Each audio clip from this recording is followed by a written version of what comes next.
नमस्कार भक्तजनों। जानिए कौन थी करणी माता और क्यों उनके मंदिर में लाखों चूहे माने जाते हैं देवी का स्वरूप। जाने सबसे बड़ा रहस्य। जी हाँ भक्तजनों, आज हम बात करेंगे राजस्थान के उस मंदिर की जो अपने आप में काफ़ी अद्भुत है। यहाँ भगवान से भी ज़्यादा चूहे हैं। इस मंदिर की खास बात यह है कि इसे चूहों का मंदिर कहा जाता है। जी हाँ, अगर आप इस मंदिर में जाएंगे तो आपको हर जगह सिर्फ चूहे ही चूहे नज़र आएंगे और उनकी संख्या हजारों में है। मंदिर के पुजारी के की माने तो यहाँ चूहों की संख्या 30,000 से भी ज़्यादा है। अब तक आप समझ ही गए होंगे कि हम किस मंदिर की बात कर रहे हैं। तो हम बात कर रहे हैं करणी माता मंदिर की, जो बीकानेर शहर से 30 किलोमीटर दूर देशनोक में स्थित है। इस मंदिर की खासियत यह है कि यहाँ हजारों की संख्या में श्रद्धालु आते हैं और माता से आशीर्वाद लेते हैं। यहाँ इतने चूहे होने के बावजूद भी किसी तरह की बदबू नहीं आती और ना ही ये किसी को नुकसान पहुँचाते हैं। करणी माता का इतिहास। बीकानेर के आसपास के इलाकों के लोग करणी माता को दुर्गा का अवतार मानते हैं।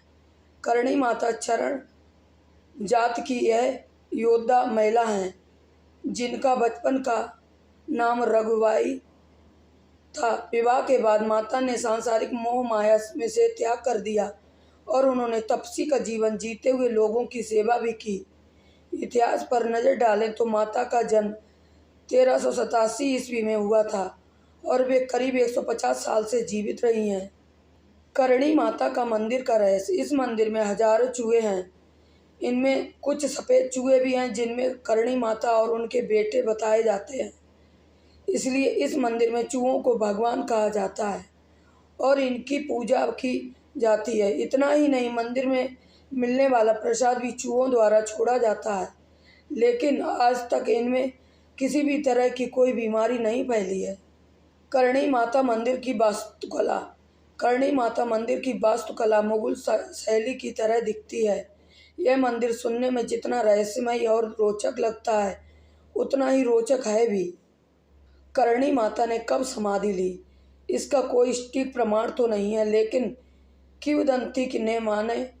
किंवदंती की माने तो कहा जाता है कि 1538 ईस्वी में जब माता अपने पुत्रों और अनुयायियों के साथ कहीं से देश नोक लौट रही थी, तो उन्होंने सभी को बीकानेर जिले के गढ़याल के पास पानी पीने के लिए रुकने को कहा और वहीं से माता अंतर्ध्यान हो गई।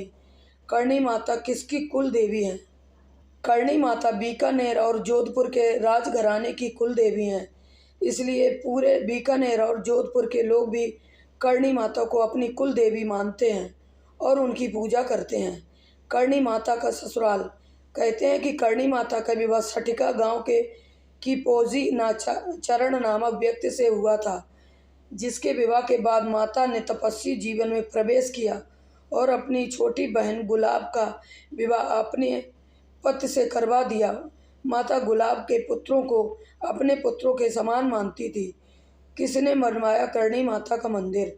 करणी माता मंदिर के निर्माण का कोई सटीक प्रमाण तो नहीं है, लेकिन कहा जाता है कि इस मंदिर का निर्माण 1620 ईस्वी से 1628 ईस्वी के बीच हुआ था। इस मंदिर का निर्माण महाराज कर्ण सिंह ने करवाया था, लेकिन यह मंदिर कई सालों तक वीरान रहा। हालांकि कुछ लोग यह भी कहते हैं कि मंदिर करीब 600 साल पुराना है। हालांकि 19वीं और 20वीं सदी में इस मंदिरों का पुनर्निर्माण किया गया, जो इस मंदिर का वर्तमान स्वरूप है। भव्य मेला लगता है। करणी माता मंदिर में नवरात्र के दौरान लगने वाला मेला बहुत प्रसिद्ध है। यह मेला साल की दोनों नवरात्रि में लगता है, यानी पहली बार मेला मार्च से अप्रैल के बीच और दूसरी बार सितंबर अक्टूबर के बीच लगता है। मेले में हजारों स्थानीय लोग करणी माता के दर्शन करने मंदिर में जाते हैं। क्या आप जानते हैं कि करणी माता मंदिर में पैर उठाकर चलना वर्जित है? अगर किसी चूहे को नुकसान पहुंचा तो उसकी भरपाई कैसे करेंगे? दरअसल इस मंदिर में मौजूद हजारों चूहों को करणी माता की संतान माना जाता है। इसलिए यहाँ गलती से भी चूहों को चोट पहुँचाना घोर पाप माना जाता है। यह सुनिश्चित करने के लिए कि किसी चूहे को लोगों के पैरों के नीचे आने से कोई नुकसान न पहुँचे, यहाँ पैर उठाकर चलने की मनाही है। इसकी जगह पैरों को घसीटते हुए चलना पड़ता है। अगर किसी भक्त की वजह से गलती से कोई चूहा मर जाता है तो उसकी भरपाई करनी पड़ती है। इसे अशुभ और घोर अपराध माना जाता है। अगर किसी के पैरों के नीचे आने से चूहा मर जाता है तो मंदिर में मरे हुए चूहे के वजन के बराबर सोने से बना चूहा समर्पित करना पड़ता है। तो भक्तजनों, कैसा लगा रहस्य? अगर आपको पसंद आया हो तो लाइक कीजिए, मेरे चैनल सब्सक्राइब कीजिए और ज़्यादा से ज़्यादा शेयर कीजिए। तो आज के लिए बस इतना ही। Thanks for watching.